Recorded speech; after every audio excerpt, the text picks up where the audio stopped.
கர்த்தருடைய நாமத்திற்கு மகிமை உண்டாவதாக. சங்கீதம் 3ஆம் அதிகாரம்.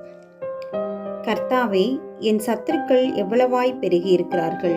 எனக்கு விரோதமாய் எழும்புகிறவர்கள் அநேகர். தேவனிடத்தில் அவனுக்கு இரட்சிப்பு இல்லை என்று என் ஆத்துமாவை குறித்து சொல்லுகிறவர்கள் அநேகராயிருக்கிறார்கள். ஆனாலும் கர்த்தாவே, நீர் என் கேடகமும் என் மகிமையும் என் தலையை உயர்த்துகிறவருமாய் இருக்கிறீர். நான் கர்த்தரை நோக்கி சத்தமிட்டு கூப்பிட்டேன். அவர் தமது பரிசுத்த பர்வதத்திலிருந்து எனக்கு செவி கொடுத்தார். நான் படுத்து நித்திரை செய்தேன், விழித்துக் கொண்டேன். கர்த்தர் என்னை தாங்குகிறார். எனக்கு விரோதமாக சுற்றிலும் படையெடுத்து வருகிற 10,000 பேருக்கும் நான் பயப்படேன். கர்த்தாவே, எழுந்தருளும். என் தேவனே, என்னை இரட்சியும். நீர் என் பகைஞர் எல்லாரையும் தாடையிலே அடித்து துன்மார்க்கருடைய பற்களை தகர்த்து போட்டீர்.